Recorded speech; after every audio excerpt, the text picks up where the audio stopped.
अबू हफ्स कागजी रहमतुल्लाहि तआला अलैह, ये बहुत बड़े सरदार थे।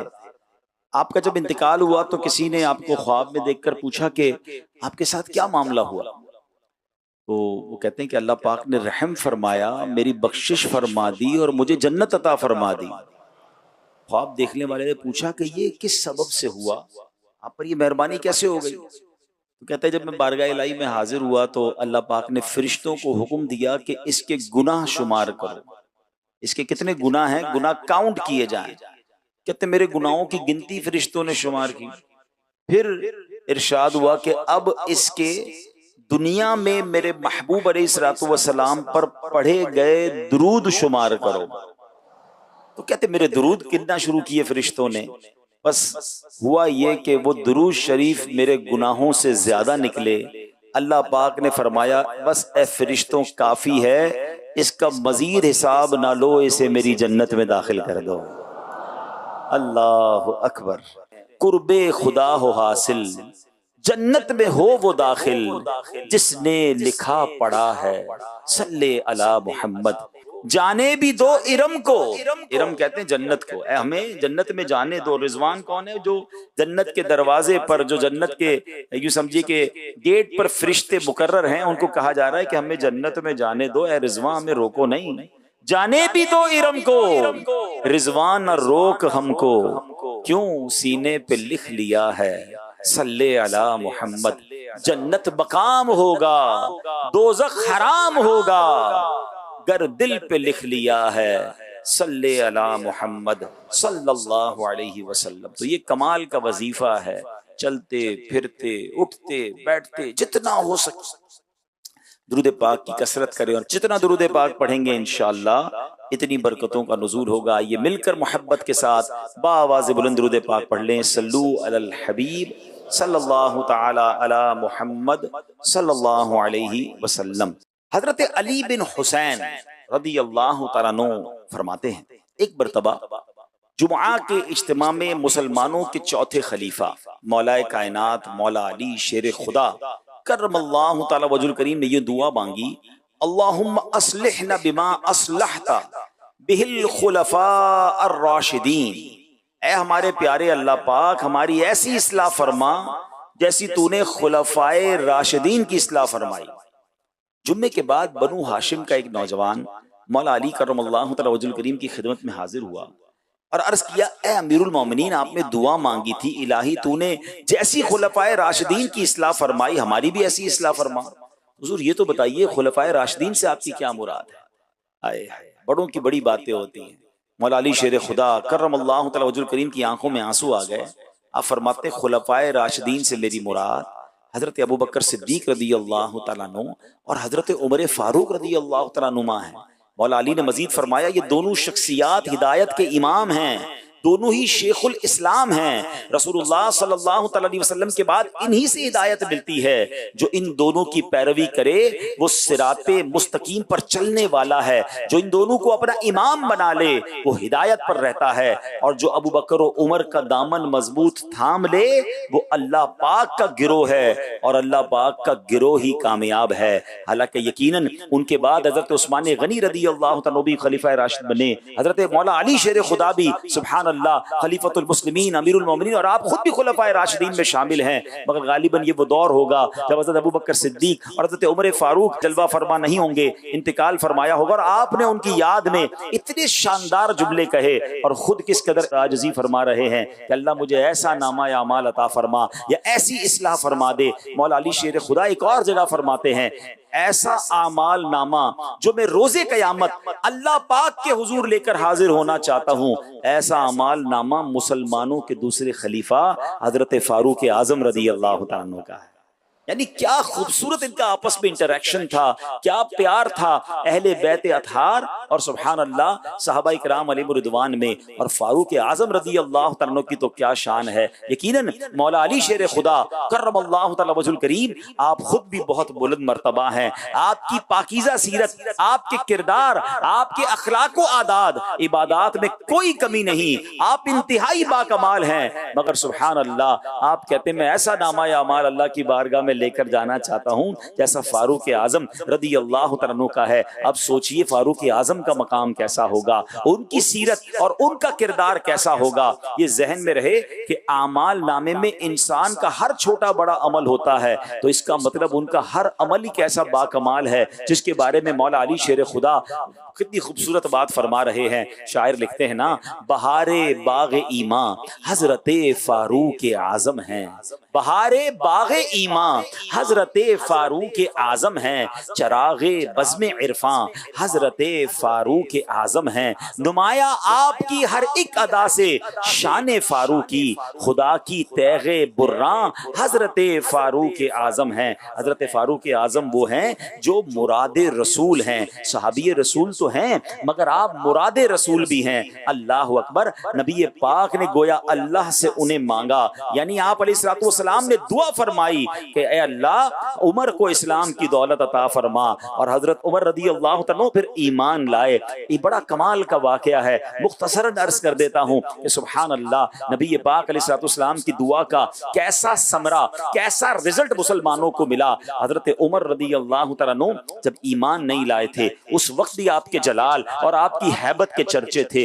आपने एक बार तलवार निकाली, पता चला कि मुसलमानों में एक नबी हैं जो अल्लाह की तरफ बुलाते हैं। आपने प्लान किया कि मैं उस नबी को शहीद कर दूंगा। अब इस इरादे से घर से निकले एक सहाबी रसूल जिन्होंने अभी तक अपने ईमान को जाहिर नहीं किया था, वो हजरत उमर से मिले। कहा उमर कहाँ का इरादा है? कहा मुसलमानों के नबी को माद अल्लाह शहीद करने जा रहा हूँ। कहा ए उमर वहां बाद में जाना, पहले जरा अपने घर की खबर लो, तुम्हारी बहन और तुम्हारे बहनोई भी मुसलमान हो गए हैं। हजरत उमर अपने घर पे पहुंचते हैं, बहन को और बहनोई को देखते हैं कि वो कुरान की तिलावत कर रहे हैं, और घर में जाकर आपने बहन और बहनोई को बहुत मारा। बहन को जख्म भी लग गया, खून भी निकला, मगर वो कमाल की बहन थी। उसका ईमान कैसा था? वो कहती ए उमर मेरे टुकड़े टुकड़े कर दो, मैं अल्लाह वहदहू ला शरीक पर ईमान जो लाई हूँ उससे मैं मुतजलजल नहीं हो सकती, उस इस्लाम से मैं दूर नहीं हो सकती। थोड़ी देर बाद गुस्सा ठंडा हुआ कि ऐसा कौन सा मजहब है कि मैं मार भी रहा हूं, मेरा एक रोबो दबदबा भी है, ये जख्मी भी हो गई है, मगर फिर भी इस्लाम से पीछे हटने के लिए तैयार नहीं। हजरत उमर ने कहा अच्छा ये तो बताओ, तुम जो किताब पढ़ रही थी, मैं घर में आया तो कुछ मुताला चल रहा था, बताओ उस किताब में क्या है? सुभान अल्लाह, बहन भी कैसी है, भाई हालांकि बड़े जलाल में है। कहती किताब को तुम हाथ नहीं लगा सकते, पहले आपने पाक होना होगा, कुरान की अपनी हैबत है। हजरत उमर ने जब कुरान पढ़ा तो कुरान पाक की आयत दिल में पेवस्त होने लगी, दिल का रंग बदलने लगा, और अब इरादा तब्दील हो गया। तलवार लेकर, उसी तलवार को लेकर एक ऐसा मकान था जिसको दारे अरकम कहा जाता है। मुसलमान वहां छुप छुप कर इबादत करते थे, क्योंकि जब भी अजान देते थे लोग मारते थे, नमाज पढ़ते थे लोग मारते थे, काबे के पास जाके तवाफ करना चाहते लोग लहू लुहान कर देते। तो एक मकान था जो काबे के करीब था, उसको दारे अरकम कहा जाता था। 39 मुसलमान हुए थे, अभी 40 भी पूरे नहीं हुए थे। थोड़े दिनों ही पहले शेर खुदा हजरत हमजा रदी अल्लाह तआला ईमान लाए थे। मुसलमानों को कुछ हिम्मत आई थी, मगर अब हजरत उमर दरवाजे पर पहुंच गए। दरवाजे को खटखटाया, किसी सहाबी ने दरवाजे को हल्का सा खोल कर देखा और अंदर आकर खबर दी कि हुजूर उमर आए हैं, हाथ में तलवार भी लेकर आए हैं। एक अजब सा अंदर कमरे में समा बन गया। मगर हजरत हमजा रदी अल्लाह तआला अन्हु, सुभान अल्लाह, आपकी जवामर्दी की भी क्या बात है, आपने कहा आने दो उमर को, अगर अच्छे इरादे से आया है फिर तो ठीक है, वरना उमर ही की तलवार होगी और उसी का सर होगा। मगर कमाल देखें, जरा तसव्वुर तो जमाइए कि जब दरवाजा खुला होगा, कौनैन के वाली रब के हबीब अपना चांद से भी ज्यादा खूबसूरत चेहरा जगमगाते हुए जब दरवाजा खोला, हजरत उमर सामने हैं, नबी पाक इधर हैं। हजरत उमर ने जलवाए जाना देखा।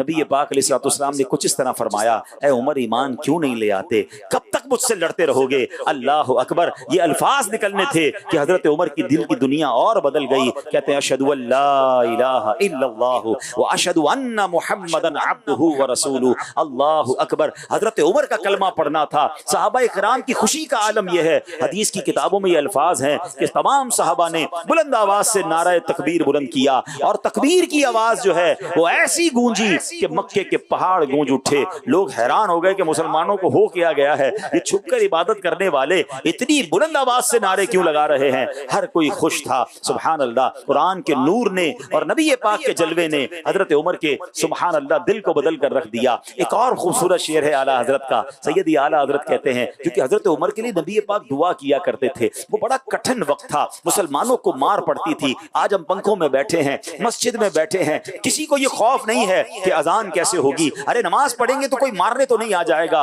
आज कितना आसान है हमारे लिए रब का नाम लेना, कलमा पढ़ना, नमाजें पढ़ना। अरे ये वो दौर था कि मुसलमान अपना ईमान भी किसी पे जाहिर ना कर सकते थे। नबी ये पाक का दिल बहुत जल रहा था, प्यारे आका बड़ी तकलीफ में थे। आला हजरत कहते हैं, नारियों का दौर था, दिल जल रहा था नूर का। नबी, नारी कहते हैं जहन्नमी, जो आग में जाने वाले गैर मुस्लिम जो थे, ये दौर उनका था। और नबी ये पाक का जो दिल है वो बड़ा तकलीफ में था। नारियों का दौर था, दिल जल रहा था नूर का, तुमको देखा हो गया ठंडा कलेजा नूर का। जब हजरत उमर ईमान लाए, नबी ये पाक को बड़ी खुशी नसीब हुई। और हजरत उमर जो थे ना प्यारे इस्लामी भाइयों, आप कमाल थे, आपके आने से बाजी ही पलट गई। एक बड़ी खूबसूरत बात हजरत उमर के बारे में कहा जाता है, देखिए मैं और आप ईमान लाए तो मेरी और आपकी इज्जत में इजाफा हुआ ना। हम मुसलमान हैं तो हम इज्जत वाले हैं, ईमान मिला तो इज्जत मिली है। मगर हजरत उमर की शान देखें कि आपके बारे में आता है, आप जब से ईमान लाए हैं इस्लाम की इज्जत में इजाफा हुआ। हाय हाय, कैसी हस्ती हैं। अच्छा अब क्या हुआ, हजरत उमर सुभान अल्लाह, काया कैसे पलटी, बाजी कैसे पलटी। आप अभी ईमान लाए हैं, थोड़ी देर पहले तलवार लेकर आए थे। अच्छा ये भी मैं एक बात बता दूं, बड़ी इश्क वाली बात है कि कायनात में एक ही हस्ती है। हाँ, नबी ये पाक की शान देखो, मेरे आका का जलवा कैसा होगा, उनका चेहरा मुबारक कैसा होगा, उनकी बातें कैसी होंगी कि दुनिया में और कोई आपको नहीं मिलेगा। लोग ऐसा जरूर होता है कभी कभी कि किसी को मारने कोई जाए, लड़ने जाए, और कोई शरीफ सा आदमी नजर आए, बंदा कहता है चलो यार आपको मैं छोड़ देता हूँ। ये तो पॉसिबल है कि बंदा किसी से लड़ने की नीयत से जाए और माफ कर दे, झगड़े की नीयत से जाए और छोड़ दे, गिरफ्तार करने जाए और ना गिरफ्तार करे, ये पॉसिबल है। मगर ऐसा कोई दुनिया में नहीं आया कि जिसको कोई गिरफ्तार करने जाए और उनके जलवे को देखकर खुद उनके इश्क में गिरफ्तार हो जाए। ऐसा कोई नहीं आया कि तलवार लेकर माद अल्लाह शहीद करने जाए और अब उन्हीं को देखकर उनके कदमों पे खुद कुर्बान होने के लिए तैयार हो जाए। ये सिर्फ मेरे आका अलैहिस्सलाम की जात है। और ऐसे बहुत सारे वाकयात हैं कि दुश्मन आए थे, मारने आए थे, गिरफ्तार करने आए थे, मगर जलवाए जाना देखा, मुस्तफा करीम की प्यारी बातें सुनी, अब आप ही के कदमों में कुर्बान हो गए। हजरत उमर कहते हैं या रसूल अल्लाह, ये वही हजरत उमर हैं कि जब नमाज पढ़ने लोग जाते तो ये उस गिरोह में शामिल होते थे जो मारते थे। कहते हुजूर क्या हम हक पर नहीं है, हम क्यों छुप कर नमाज पढ़ते हैं। आइए आज खुलकर नमाज पढ़ेंगे। अब काबे की तरफ चलते हैं। अल्लाह अकबर, अब 40 मुसलमान हो गए हैं, 40 का अदद पूरा हो चुका है। कभी कभी मैं जब ये रिवायत पढ़ते हैं तो एक मंजर सा जहन में आता है, आप भी जरा तसव्वुर कीजिए ये कैसा मंजर होगा कि जब दारे अरकम का दरवाजा खुला होगा, सहाबा बड़ी हिम्मत के साथ सफ़े बनाकर काबे की तरफ जा रहे हैं। थोड़ी सी मैं आपको लोकेशन भी समझा देता हूँ, जो मक्के मदीने गए हैं वो जल्दी समझ जाएंगे, वरना तस्वीरों में भी लोगों ने देखा है। तो ये सफा मरवा है ना, सफा की पहाड़ी के करीब ही दारे अरकम था जो किताबों में लिखा है। तो यहाँ से काबा शरीफ इतना दूर नहीं है, यानी 2-4 मिनट की वॉक है, मैक्सिमम 5 मिनट की वॉक है। तो अब सोचिए कितना रास्ता होगा। अब तो इमारत बन गई, वरना उस वक्त तो इमारत भी नहीं थी। एक घर होगा और सामने काबा होगा। तो मुसलमान निकले उस कमरे से, उस घर से बाहर निकले, 40 मुसलमान हैं और सुभान अल्लाह एक सफ की कयादत हजरत हमजा कर रहे हैं और एक सफ की कयादत हजरत उमर कर रहे हैं। और अल्लाह अकबर, जब ये दो सफ़े काबे के सामने गई ना तो किताबों में लिखा है वो जो कुफ्फार थे ना वो काबे की गिर्द ही बैठे रहते थे कि देखिए मुसलमान आए तो उन पर हमला करना है, उन्हें मारना है, उन्हें नमाज नहीं पढ़ने देनी है, उन्हें तवाफ नहीं करने देना है। अल्लाह अकबर, हजरत उमर के वो तारीखी अल्फाज फरमाते, जिसको अपनी बीवी बेवा करवानी हो, अपने बच्चे यतीम करवाने हो, मेरे सामने आ जाए। आज हम खुलकर नमाज पढ़ेंगे, खुलकर इबादत करेंगे। अल्लाह अकबर, सुभान अल्लाह। मामला ही पलट गया और उसके बाद मुसलमानों को उरूज मिलना नसीब हुआ। ये शान है हजरत फारूक आजम की, सुभान अल्लाह। आपको याद रखिए, आपकी कबूल इस्लाम के बाद ही मुसलमानों ने हरम पाक में एलानिया नमाज अदा की। प्यारे आका अलैहिस्सलाम ने हजरत उमर को अपना वजीर फरमाया। आप अल्लाह पाक के प्यारे हैं, आपके इस्लाम कबूल करने पर सिर्फ मुसलमानों ने नहीं, फरिश्तों ने भी खुशी मनाई। बारगाह रिसालत से आपको फारूक का लक़ब मिला। फारूक का माना है हक और बातिल में फर्क कर देने वाला। कुरान करीम की 20 के करीब आयात ऐसी हैं जो आपकी राय के मुवाफिक नाजिल हुई। अल्लाह अकबर, ये मर्तबा तो सोचें। आप मशवरा दिया करते नबी पाक को कि हुजूर इस्लाम में ये ऐसा होना चाहिए या हुजूर ये नहीं होना चाहिए। 20 मकामात ऐसे हैं कि हजरत उमर ने मशवरा दिया, जिब्रील अमीन वही हुक्म कुरान की आयत लेकर नाजिल हो गए। अल्लाहु अकबर। आप रदी अल्लाह तआला अन्हु इस्लाम की तमाम अहम मंसूबा बंदियों में अल्लाह पाक के हबीब हबीब लबीब सल्लल्लाहु तआला अलैहि वसल्लम के खुसूसी मुशीर रहे। सारी जिंदगी हुजूर जाने कायनात फख्रे मौजूदात सल्लल्लाहु तआला अलैहि वसल्लम की खिदमत में गुजारी। खलीफा अव्वल हजरत अबू बकर सिद्दीक रदी अल्लाह तआला अन्हु की वफात के बाद हजरत उमर मुसलमानों के खलीफा और अमीरुल मोमिनीन रहे। सुभान अल्लाह, क्या शान है आपकी। शायर लिखते हैं, पसे सिद्दीक अकबर मुस्तफा के सब सहाबा में, पसे सिद्दीक अकबर मुस्तफा के सब सहाबा में है बेशक सबसे ऊंचा मर्तबा फारूक आजम का। आखिरकार मस्जिद नबवी में नमाज फजर पढ़ाते हुए एक गैर मुस्लिम ने खंजर के वार के साथ आप पर हमला किया, जिससे आप जख्मी हुए और मदीना पाक में शहादत की मौत उनको नसीब हुई। हजरत उमर की एक दुआ भी थी, अल्लाह ने ये दुआ कैसे कबूल की। आप एक दुआ किया करते, आओ हम भी हजरत उमर की वो दुआ करते हैं, अल्लाह उनके सदके वो दुआ हमारे हक में भी कबूल फरमा ले। आप दुआ किया करते, अल्लाहुम्मा रज़ुक़नी शहादतन फी सबीलिक वजअल मौती फी वलदी हबीबिक। क्या तर्जुमा है, अल्लाह मुझे तेरी राह में शहादत अता फरमा और तेरे हबीब के शहर में मौत नसीब फरमा। तो सुभान अल्लाह, शहादत भी मिली और मदीना मुनव्वरा में मिली। और फिर सुभान अल्लाह, आपको तदफीन कहाँ मिली। आए हाय, आपको नबी पाक अलैहिस्सलाम के कब्र मुनव्वर के बराबर में हजरत अबू बकर सिद्दीक रज़ी अल्लाह तआला के पहलू में सुभान अल्लाह आपको तदफीन नसीब हुई। अब जरा सोचिए तो सही, यहाँ एक और इश्क वाली बात बताऊं जिससे अंदाजा हो कि इन सहाबा का मर्तबा कैसा है। उलमा फरमाते हैं कि जिस बंदे का जहां विसाल होना होता है ना, जहां तदफीन होनी होती है, वहीं की मिट्टी से उसकी तख्लीक होती है। यानी बंदे को उसी मिट्टी से बनाया जाता है जहां उसने दफन होना होता है। ठीक है, वो एक जुमला सुना होगा ना आपने, पहुंची वहीं पे खाक जहां का खमीर था।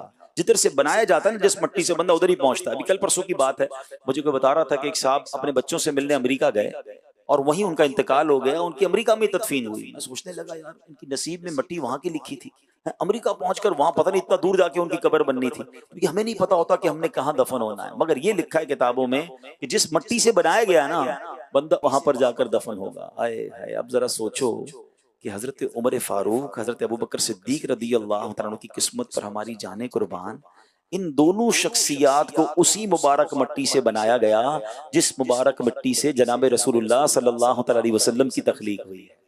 जब तो नबी पाक के बराबर में हजरत अबू बकर सिद्दीक हैं, फिर हजरत उमर फारूक मौजूद हैं, तो ये क्या शान है। सुभान अल्लाह, हयाती में तो थे ही, खिदमते महबूब खालिक में, जिंदगी में तो सरकार के साथ ही थे ना, हयाती में तो थे ही, खिदमते महबूब खालिक में मजार अब भी है करीब मुस्तफ़ा फारूक आजम का। ऐ मेरे प्यारे इस्लामी भाइयों, सैयदी फारूक आजम रदी अल्लाह तआला वो अजीम हस्ती हैं जिनकी शुजाअत पर, जिनकी बहादुरी पर, जिनकी अदालत पर, जिनके खौफे खुदा पर, जिनके इश्क रसूल पर जितना चाहे बयान करते चले जाएं, अकल हैरान हो जाती है कि अल्लाह ने एक पर्सनैलिटी को कैसे कैसे कमालात से नवाजा। आधी दुनिया पर ऑलमोस्ट आपकी हुकूमत थी और एक ऐसा अदल का निजाम आपने कायम करके रख दिया कि आज भी सिर्फ मुसलमान नहीं, गैर मुस्लिमों की अदालत में फारूक लॉ पढ़ाया जाता है। बल्कि कई मौरखीन लिखते हैं कि अगर मुसलमानों को एक और उमर मिल जाता तो पूरी दुनिया में इस्लाम फैल जाता और मुसलमान ही मुसलमान होते। अल्लाह अकबर, हजरत उमर फारूक की शान वो है। मगर आज हम हजरत फारूक आजम की एक और खूबसूरत शान, एक और खूबसूरत अंदाज सीखने की कोशिश करेंगे, जिस पर नॉर्मली थोड़ी सी कम बात होती है। आज उस मौजू को डिस्कस करेंगे और उस पे हम सब के लिए बहुत सारी बातें हैं। जरा सोचिए मर्तबा क्या है। सरकार दो आलम अलैहिस्सलाम फरमाते हैं कि अगर मेरे बाद कोई नबी होता तो वो उमर होता। ये वो शख्सियत है, मगर उस शख्सियत की आजजी और इनकिसारी का आलम क्या था। वो शख्सियत कितना डाउन टू अर्थ और कितना हम्बल थे, किस कदर वो जनाब आजजी के साथ जिंदगी गुजारते और अल्लाह की बारगाह में पेश होने से किस कदर डरा करते थे। तो आज इंशाअल्लाह उनकी जिंदगी के इस पहलू के बारे में कुछ हम समझने की कोशिश करते हैं और अल्लाह करे कि हम कुछ इंप्लीमेंट भी करें, कुछ अपनी जात में भी इसको शामिल करें। वैसे मैं मशवरा दूंगा, यकुम मुहर्रमुल हराम सैयदी फारूक आजम रदी अल्लाह तआला का यौम शहादत है, तो मकतबतुल मदीना ने बड़ी कमाल की बुक उन्हीं की सीरत पर, मैं कहूँगा ये फारूकी इंसाइक्लोपीडिया है, 2 जिल्दों पर मुश्तमिल है और इस किताब का नाम है फैजान फारूक आजम। ठीक है, खरीद ले तो बहुत अच्छी बात है, नहीं खरीदनी है तो दावत-इस्लामी.net से फ्री में डाउनलोड कर लें, मगर जरूर पढ़ें। आपको अंदाजा होगा कि सुभान अल्लाह, अल्लाह ने उनको कैसा मर्तबा अता फरमाया और कितने कमालात से नवाजा था। सुभान अल्लाह, अशार में है ना, बेशक मए तौहीद से सरशार उमर है सबको पता पर तोए सरकार उमर है, सीरत में नुमाया हैं शहीदीन के जलवे, इखलास का पैकर हैं वफादार उमर हैं। सुभान अल्लाह। हज़रत फारूक आज़म रज़ी अल्लाह तआला ने एक बार, आप जरा गौर से सुनिएगा, सहाबाए किराम को ऐलान करवाया, मदीने में ऐलान कर दिया कि सब लोग मस्जिद में जमा हो जाए। आपका दौरे खिलाफत था, सारे लोग जमा हो गए कि अब कोई बड़ा अनाउंसमेंट होने वाला है, लगता है कोई बड़ी बात होने वाली है। सहाबाए किराम जमा हो गए, एक जमघटा जमा हो गया। आप मस्जिद के मिंबर पर तशरीफ लाए, हम्दो सना के बाद अल्लाह पाक की तारीफ बयान की, अल्लाह की सना बयान की, फिर फरमाया, ऐ लोगों, मैंने अपने मुताल्लिक गौर किया तो मुझे याद आया कि एक वक्त वो भी था कि जब अपनी खाला की बकरियां चराया करता था, उनके कुएं से पानी निकाला करता था। मेरे इस काम पर मेरी खाला मुझे मुट्ठी भर खजूरें दिया करती थी। अपनी बातें कहीं मेंबर से नीचे आ गए। अच्छा, लोग इंतजार कर रहे हैं कि अभी कोई अहम बात होगी, अभी कोई वाकया होगा, अभी कोई ऐलान होगा। फारूक आज़म रज़ी अल्लाह अन्हु ने बात खत्म की और मेंबर से नीचे आ गए। तो हज़रत अब्दुर्रहमान बिन औफ अजीम साहबी, उन्होंने कहा, हुजूर एक बात तो बताएं, आपने हम सबको ये बताने के लिए जमा किया था, वहां पर खजूरें जब आपको एक मुट्ठी मिला करती थी, बकरियां चराते थे, ये तो कोई आपकी निजी सी बात है, आपने इस बताने के लिए हम सबको जमा किया।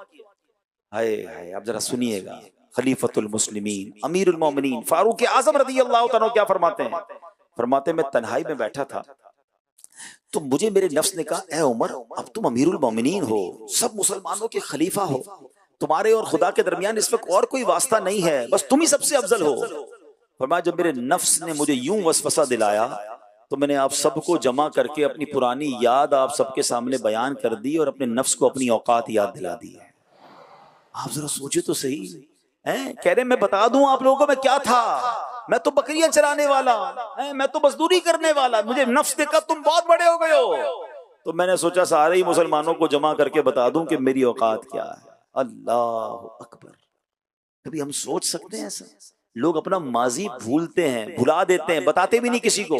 हाँ, कोई पता है तो मानते भी नहीं है कि नहीं मैं नहीं था, कोई और था जिसको आपने देखा होगा फला गरीब इलाके में, आज तो नाम हो गया ना। नहीं, ये नफ्स की चालों से बचने वाली शख्सियत, काश ये बात समझ आ जाए। ऐ मेरे प्यारे इस्लामी भाइयों, इतने बड़े मर्तबे पर हैं, लेकिन फारूक आज़म रज़ी अल्लाह तआला ने कैसा खुद पसंदी का इलाज किया। ये अल्लाह करीम की कितनी खास खास आप पर नेमत है। और क्या नफ्स को बताया कि ऐ नफ्स, जो आज तो तुझे रुतबा मुयस्सर है, इस पर गुरूर मत करना, ये सब अल्लाह पाक की करम नवाजी है, इसकी इनायत है। हमेशा उसके हुजूर आजी करते हुए शुक्र का सर झुकाए रखना। वो कहते ना, काश अपनी औकात याद रहे इंसान को कि मैं कहाँ था। अगर अल्लाह ने इज्जत दे दी, अल्लाह ने दौलत दे दी, अल्लाह ने मकाम दे दिया, लोग पुराने दोस्तों को भूल जाते हैं, लोग गरीब रिश्तेदारों को भूल जाते हैं और जनाब अपनी बड़ाई में बहुत ज्यादा खुशी महसूस करते हैं। काश अल्लाह के इन नेक बंदों के सदके हमारे अंदर भी आजी और इनकिसारी आ जाए और खुद पसंदी की आदत हमसे निकल जाए। हमें तो ये पता ही नहीं है कि हमारा हाल कितना बुरा है। जरा सोचिए ना, क्या अव्वल तो ये कि हमें नफ्स की चालों की खबर भी नहीं होती, और हाल ये है कि हम गुनाहगार हैं। हमारा वो मकाम नहीं जो फारूक आजम का था, हमारी इबादतें उस दर्जे की नहीं जिस दर्जे की इबादतें फारूक आजम की थी, हमारा किरदार भी वैसा नहीं जैसा उनका था, हमारे अखलाक बहुत दूर हैं। फारूक आजम के अखलाक कैसे थे, दुनियावी लिहाज से भी हमारा मकाम ऐसा नहीं। हम में कौन है जो अमीरुल मोमिनीन या जनाब मुसलमानों का लीडर है? आप लीडर ऑफ द मुस्लिम थे, मगर सुभान अल्लाह, नफ्स की चालें जब उन ऐसे लोगों पर अगर शैतान हमला करना चाहता है तो वो कैसा जवाब देते हैं। हमें तो नफ्स की चालों का पता ही नहीं है, उसकी चालों में आ जाते हैं, उसकी बीमारियां हमारे ऊपर हमला आवर हो जाती हैं। हमें अंदर से आवाज आती है तुम तो बड़े अच्छे हो, हम मान लेते हैं। अंदर से आवाज आती है तुम तो बड़े बड़े नेक हो, हम उसको मान लेते हैं। अंदर से आवाज आती है तुम तो जानदार शानदार आदमी हो, हम मान लेते हैं। अल्लाह अकबर। नफ्स कहता है तुम लाखों में नहीं करोड़ों में एक हो, हम अंदर ही अंदर अपने आप को मान लेते हैं। हमें अंदाजा भी नहीं होता कि हमें नफ्स वरगला रहा है। हमारा नफ्स हमें खुद पसंदी, तकब्बुर, गुरूर और बातनी बीमारियों में मुब्तला करता है। हमें तो सच्ची बात है बातनी बीमारियां क्या हैं ये भी नहीं पता। अल्लाह अकबर। हमें जब किताबों का मुताला करते हैं तो पता चलता है कि 50 के करीब बातनी बीमारियां, जो बीमारियां दिल के अंदर होती हैं, नजर नहीं आती, एक तो वो जिस्मानी बीमारियां जो डॉक्टर पहचान लेता है, ये बातनी बीमारियां वो जिसका इल्म सीखना जरूरी है। मगर हाय अफसोस, हमें पता ही नहीं बीमारियां कौन सी, तो इलाज कहां से करेंगे, उसके तरीके कहां से ढूंढेंगे। है मेरे प्यारे इस्लामी भाई, एक और बड़ी अहम बात सुनिएगा। जितनी बातनी बीमारियां है ना, इसकी स्टार्ट कहां से होती है? ये सिर्फ पहले शुरू में ख्यालात आते हैं, दिल ही दिल में सोच उभरती है, मैं तो इतना अच्छा हूं, मैं तो ये भी करता हूं, मैं वो भी करता हूं, मेरे अंदर ये भी खूबी है, मेरे अंदर वो भी खूबी है। आहिस्ता आहिस्ता ये ख्यालात जड़ पकड़ लेते हैं, फिर दिल इस बात को मानने लग जाता है। इंसान पे इसी ख्याल में रहता है कि मैं सबसे सुपीरियर हूं, मैं बहुत नेक हूं, मैं बड़ा इबादत गुजार हूं, और अपने आप को बंदा कुछ समझने लग जाता है। याद रखिए, इसी तरह तकब्बुर है, हुब्बे जा की ख्वाहिश है, तारीफ की ख्वाहिश है, हिर्स है, लंबी उम्मीदें हैं, ये मर्ज की सूरत अख्तियार कर जाते हैं। फारूक आजम के इल्म का कमाल देखिए। याद रखिए, आपके दिल में ये ख्याल आना बीमारी नहीं थी, जुर्म नहीं था, गुनाह नहीं था, मगर आप चूंकि नफ्स की चालों से पूरी तरह वाकिफ थे, आपने नफ्स की इस चाल को जड़ से ही पकड़ लिया और उसका खात्मा कर दिया। अल्लाह फारूक आजम के उस पाकीज़ा दिल के सदके हमें अपने दिल को साफ करने की तौफीक अता फरमाए, ये इल्म भी सीखना नसीब फरमाए और इसकी चालों को जानकर इसका मुकाबला करने की भी तौफीक अता फरमाए। ऐ मेरे प्यारे इस्लामी भाइयों, कुरान मजीद फुरकान हमीद इस नफ्स की चालों को जो लोग सुधारते हैं, जो अपने आप को बचाते हैं, इस बारे में कुरान हमारी क्या रहनुमाई करता है। अल्लाह का पाक कलाम फरमाता है, क़द अफ़लह मन ज़क्काहा वक़द ख़ाब मन दस्साहा। कुरान कहता है, बेशक जिसने नफ्स को पाक कर लिया वो कामयाब हो गया, और बेशक जिसने नफ्स को गुनाहों में छुपा दिया वो नाकाम हो गया। ऐ प्यारे इस्लामी भाइयों, इस आयत करीमा में साफ साफ ये ऐलान कर दिया गया, कामयाब वही है जो अपने नफ्स को सुधार लेता है, जो उसे ना सुधार सके वो नाकाम और नामुराद है। सरकार दो आलम सल्लल्लाहु तआला अलैहि वसल्लम ने एक बार एक लश्कर जंग से वापस आया, जरा सुनिएगा। तो नबी पाक अलैहिस्सलाम ने फरमाया, खुश आमदीद, तुम छोटी जंग से बड़ी जंग की तरफ आए हो, लड़ाई करके आए, लश्कर से आए। तो अर्ज की गई, हुजूर बड़ी जंग क्या है, हम तो जिहाद करके आ रहे हैं। तो इरशाद फरमाया, मुजाहिदतुल अब्दी हवा, यानी बंदे का अपने नफ्स से लड़ना ये बड़ी जंग है। हाँ, बंदा जो है ना अपने अपने ख्यालात, अपनी सोचें, अपनी ख्वाहिशात से अगर लड़ाई कर ले, ये बड़ी जंग है। एक और जगह नबी पाक फरमाते हैं, अल मुजाहिदु मन जाहदा नफ्सहु फी ताअतिल्लाह, यानी मुजाहिद वो है जो अल्लाह पाक की इताअत में नफ्स से लड़ता है। अल्लाह पाक हमें तौफीक बख्शे। नफ्स को सुधारना भी एक काम है, अपने अंदर के ऐब ढूंढना और उन्हें दुरुस्त करना हमारी जिम्मेदारी है, बल्कि सच्ची बात यह है, ये असल जिम्मेदारी है। अमीर अहले सुन्नत बड़ी प्यारी दुआ करते हैं ना, फख्रो गुरूर से तू मौला मुझे बचाना, फख्रो गुरूर से तू मौला मुझे बचाना, या रब मुझे बना दे पहकर तू आजजी का। अल्लाह अकबर। फारूक आजम रदी अल्लाह तआला का एक और वाकया सुनिए। आपके शहजादे हजरत अब्दुल्लाह इब्ने उमर फरमाते हैं, एक मर्तबा फारूक आजम ने पानी का मिश्कीजा अपने कांधों पर उठा लिया। आप खलीफतुल मुस्लिमीन थे, आप तो चाहते कई खादिम ये काम करते, तो आपसे अर्ज की कि हुजूर आप रहने दीजिए, हम ये काम कर लेते हैं, आप मिश्कीजा उठा रहे हैं। तो आपने क्या कहा? फरमाया, इन्ना नफ्सी आजबतनी फअरदतु अन उज़िल्लहा, यानी मेरे नफ्स ने मुझे खुद पसंदी में मुब्तला कर दिया तो मैंने इसे नीचा दिखाने की ठान ली। कैसी आजिज़ी है आपका, आपके अंदर कहां से खुद पसंदी आ सकती है? आप तो बख्शे बख्शाए हैं, मगर हमारी कैसी तरबियत है। क्या फरमा रहे, मैंने अपने नफ्स को जलील करने के लिए ये मिश्कीजा कांधे पर उठाया है। ऐ मेरे प्यारे इस्लामी भाइयों, काश हमें भी आजिज़ी और इनके सारी नसीब हो जाए। हम तो खलीफा भी नहीं हैं, हम तो नेक और परहेजगार इबादत गुजार भी नहीं हैं, कोई बड़े आलिम और फाजिल भी नहीं हैं। अगर कभी आईने के सामने बैठकर गौर करें, इंसाफ के साथ अपने अपने आप की तलाशी लें, तो शायद हमें गुनाह ही गुनाह, खताएं खताएं नजर आएंगी।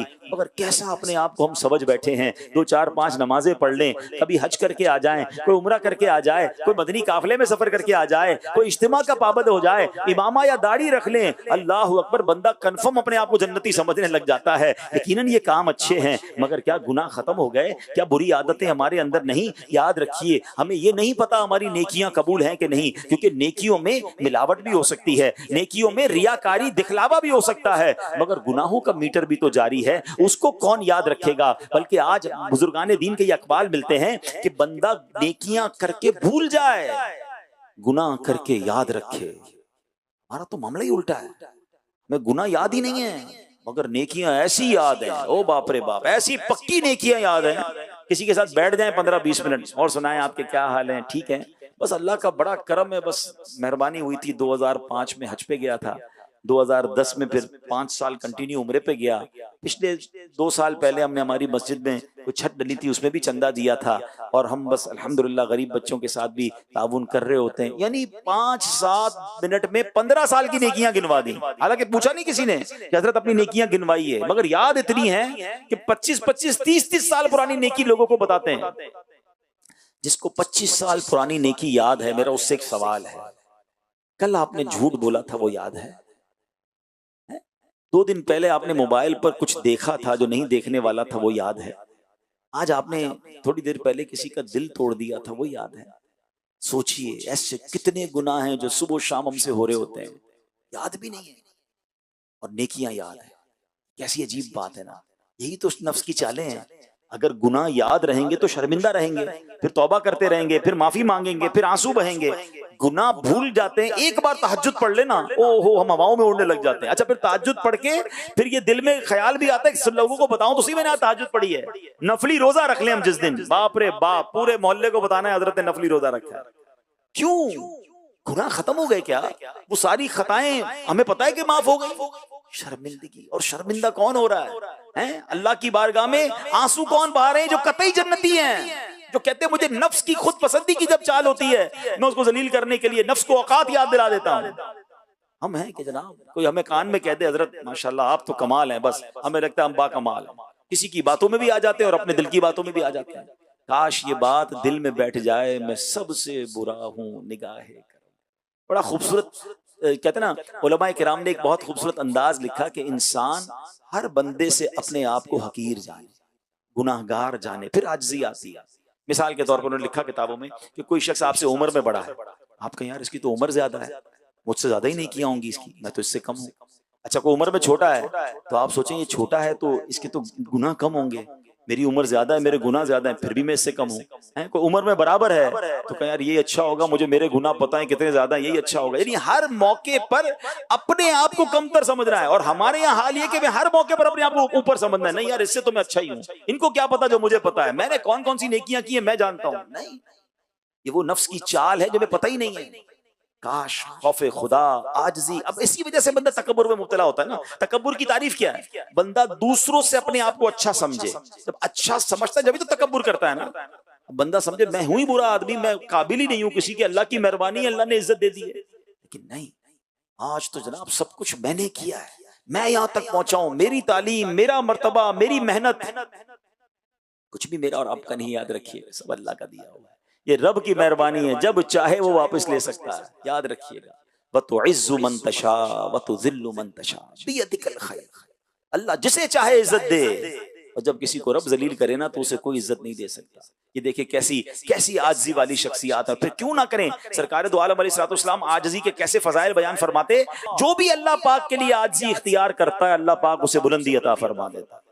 अच्छा, ये भी शैतान का वार है। लोग कहते हैं यार जरा डाउन टू अर्थ रहेंगे, गरीबों के साथ मिलते रहेंगे, इस तरह जनाब जमीन पर बैठ के लोगों के साथ बातें करेंगे, थोड़ा रख रखाव नहीं रखेंगे तो फिर इज्जत कैसे बनेगी? ये बेवकूफी है आपकी। आप देख लें जितने उलमाए किराम बुजुर्गान दीन ने आजिज़ी इख्तियार की, उनकी उन आजिज़ी की वजह से अल्लाह ने और बुलंदी अता फरमाई। हम कहीं और नहीं जाते।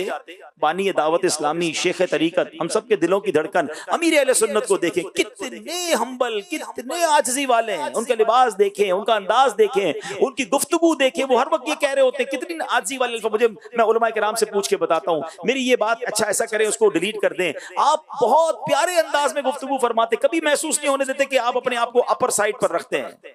मगर क्या उससे उनकी इज्जत कम हो गई?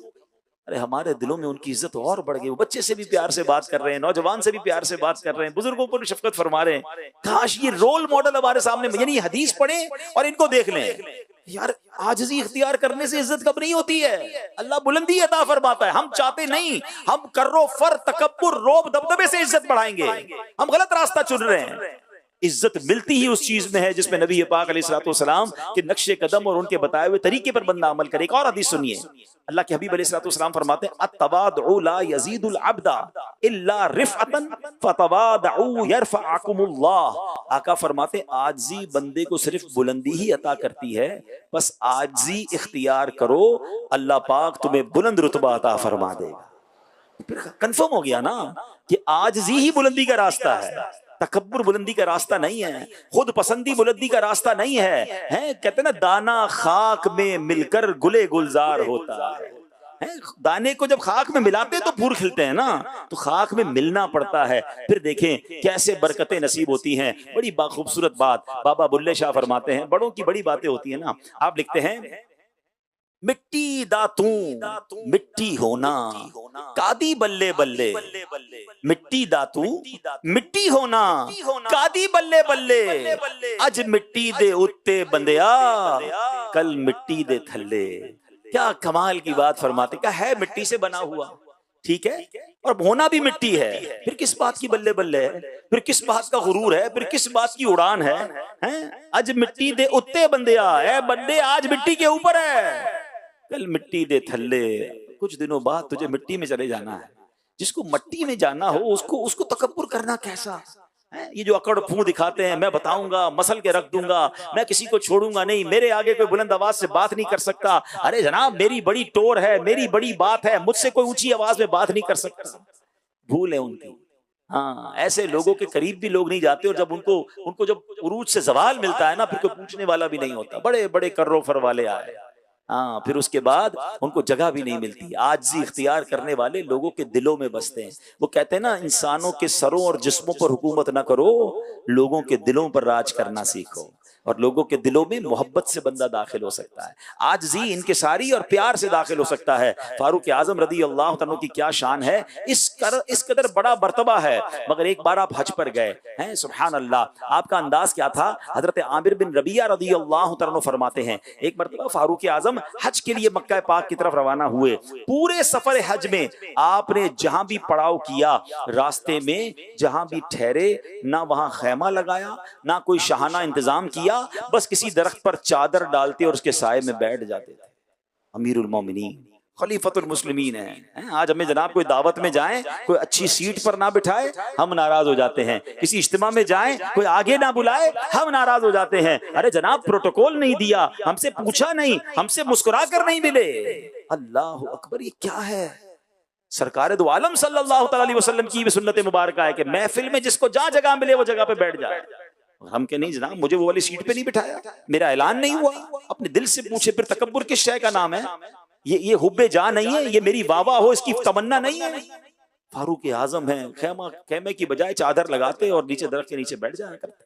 अल्लाह अकबर। एक मरतबा फारूक आजम के साथ हजरत अहनफ थे। फरमाते हैं एक शख्स हाजिर हुआ और उसने अपनी किसी हाजत का सवाल किया। अच्छा, इंसान हर वक्त एक मूड में नहीं होता ना, बाज़ औक़ात ये भी हमें समझना चाहिए वैसे कि बाज़ औक़ात किसी से हमें तवक्को बड़े मुस्कुराने की और बड़े अच्छे रवैये की होती है, और वो हमें नॉर्मली मुस्कुराने वाला होता है, उस दिन अच्छा जवाब नहीं दे रहा तो फौरन बदगुमानी करना कि यार ये तो है ही ऐसा, और तकब्बुर है और गुरूर है और बड़ा आदमी हो गया। नहीं, हो सकता है कोई प्रॉब्लम में हो सकता है उसका जहन कहीं और हो सकता है किसी टेंशन में हो। कि आप और मैं टेंशन में बुरे मूड में नहीं होते कभी? अब आप और मैं किसी वजह से टेंशन में ऐसा नहीं जी चाहते मुझसे कोई बात ना करे, मैं बस अकेले में रहूं, थोड़ा सा अकेला रहना चाहता हूं। होता है कभी कभी इंसान की कैफियत ऐसी बन जाती है। और वो आजम रदी अल्लाह तआला की बारगाह में एक शख्स है, उसने सवाल किया, आपसे कुछ मांगा आपसे। आप उस वक्त किसी वजह से जलाल में थे, आपने दुर्रा, आपके हाथ में दुर्रा था, चाबुक कह लें या कोड़ा जिसको कहते हैं, आपने वो दुर्रा उस शख्स के सर में मारा और उसे डांट दिया, वो शख्स चला गया। फारूक आजम रदी अल्लाह तआला थोड़ी देर बाद का उसको ढूंढ के लाओ। बंदा फिर आया, उसको बुलाया, आपने वो दुर्रा उस शख्स को दिया और फरमाया मुझसे खता हुई है, मुझसे बदला ले लो।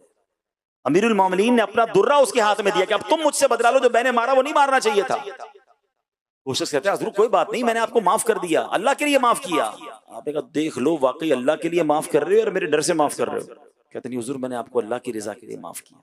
फारूक आजम उसके बाद भी आपको चैन नहीं आया, आप अपने कमरे में गए और कमरे में जाकर 2 रकत नमाज पढ़ी और फिर अपने आप से किस तरह बात कर रहे हैं जरा सुनिएगा। मुसलमानों के खलीफा हैं, अमीरुल मोमिनीन हैं, नबी पाक अलैहिस्सलाम के वजीर हैं।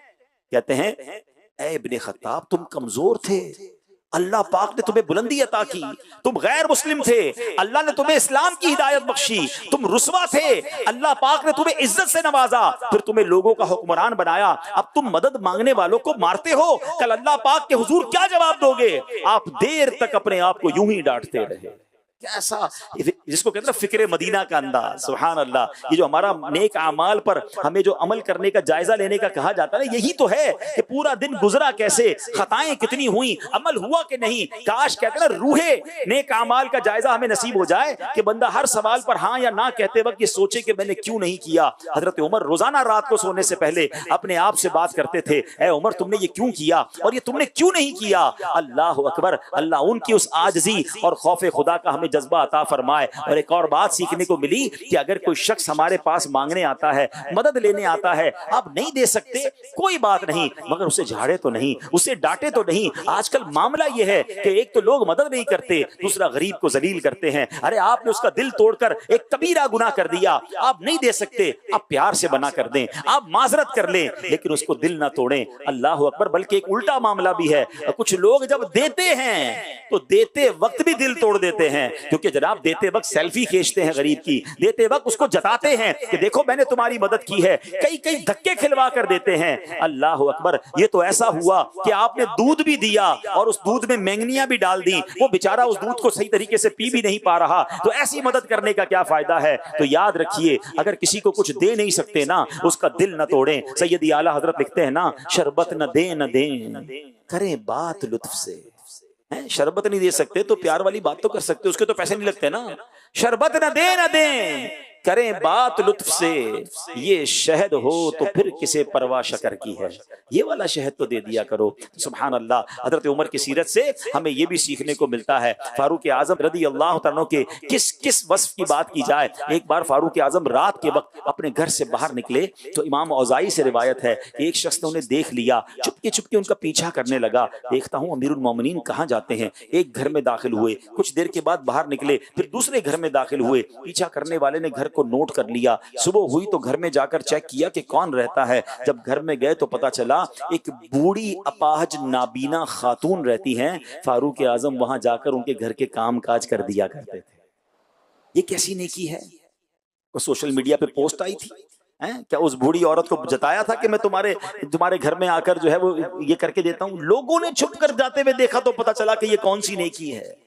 काश फारूक आजम की सीरत से हम भी ये सीख जाएं, कुछ काम तो ऐसे कर लो यार, जो सिर्फ मैं जानूं और मेरा रब जाने। एक सवाल है, वैसे मैं अपने आप से भी कर रहा हूं और आपसे भी करता हूं, ऐसी कितनी नेकियां हैं मेरे और आपके पास जो फकत मैं जानूं और मेरा रब जाने।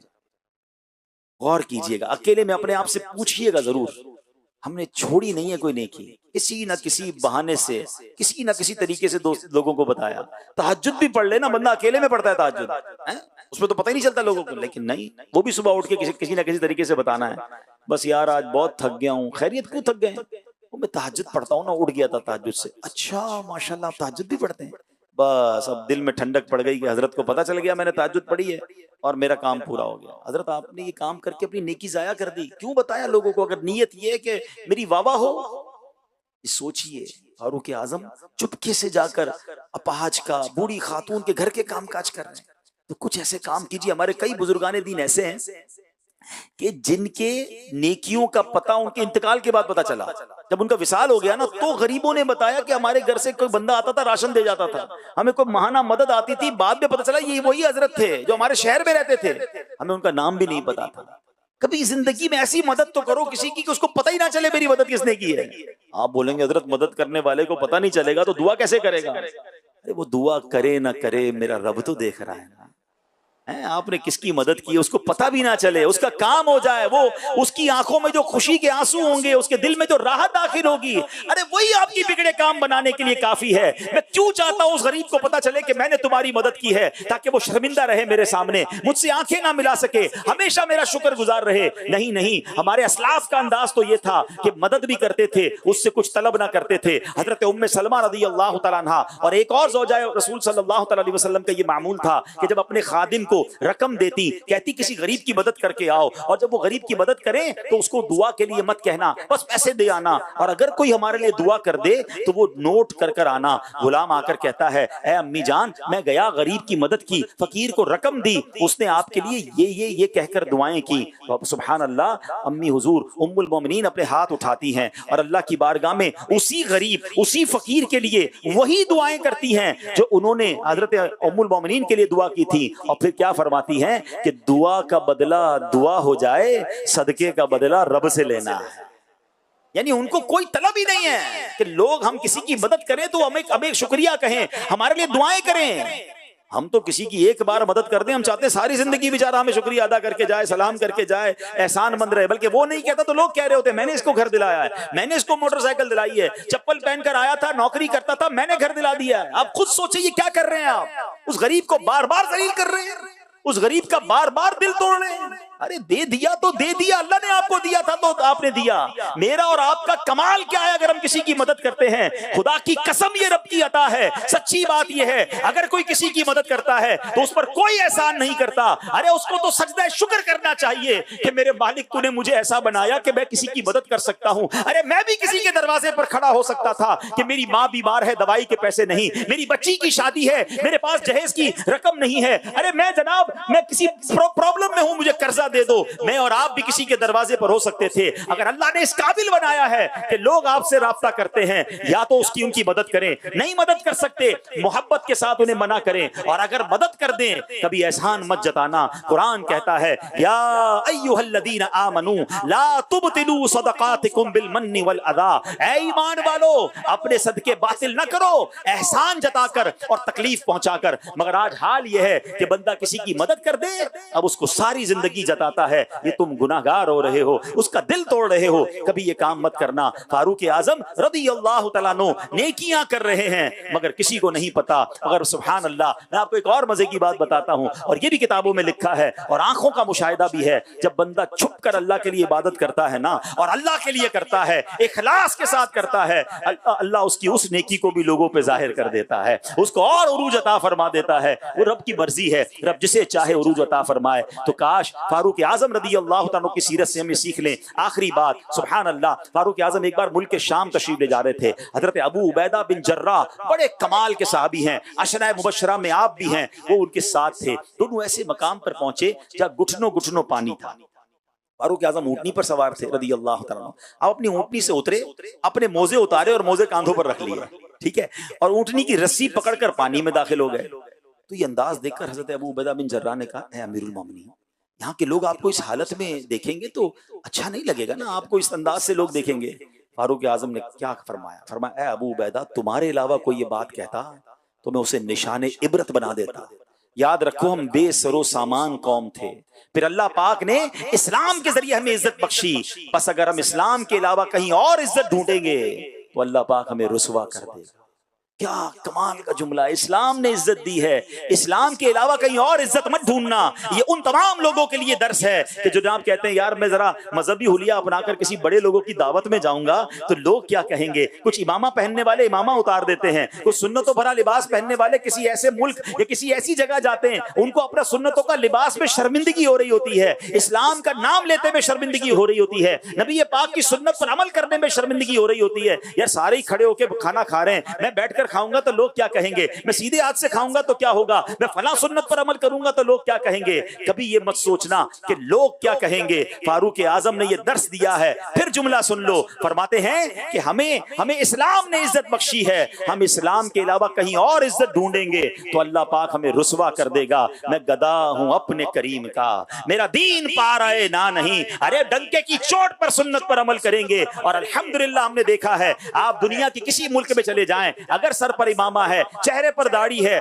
आप मजहबी हुलिये वाले हैं और आप पुरअमन हैं, आप कानून पर अमल करने वाले हैं, सारी दुनिया में अल्लाह इज्जत अता फरमाता है। तो ये जहन में कुछ लोगों के खप्त सवार हो जाता है। कुछ हमारी इस्लामी बहनें जो खवातीन हैं वो भी कहती है जनाब फलां जगह पर जाकर पर्दा करेंगे तो जनाब अच्छा नहीं लगेगा। नहीं नहीं, हम लोगों को अच्छा लगाने के लिए अपनी जिंदगी नहीं गुजारेंगे। हमारी जिंदगी का एक ही मकसद होना चाहिए कि हमारा रब हमसे राजी हो जाए, अल्लाह के हबीब हमसे राजी हो जाए, हम उस पर अमल करते हुए दुनिया से जाना चाहते हैं। हैं। आज लोग राजी हैं, कल नाराज हो जाएंगे, कल राजी होंगे, परसों नाराज हो जाएंगे। अरे कब तक लोगों को राजी करने के लिए अपने खालिक और मालिक को नाराज करेंगे? तो शरीयत पर अमल करें, इस्लाम के तरीकों पर अमल करें। फारूक आजम ने हमें सिखाया है कि सुभान अल्लाह, लोगों को बुरा लगता है तो लग जाए, इस्लाम में ही इज्जत है और इसको छोड़कर इज्जत ढूंढोगे तो जलील और रुसवा हो जाओगे। अल्लाह करीम तुरबत फारूक आजम पर करोड़ों रहमतों की बारिश नाजिल फरमाए और उनके सदके हम सब की मगफिरत फरमाए। अब आइए आज से आजी इख्तियार करने की प्रैक्टिस शुरू कर दीजिए। चंद बातें अर्ज कर देता हूं।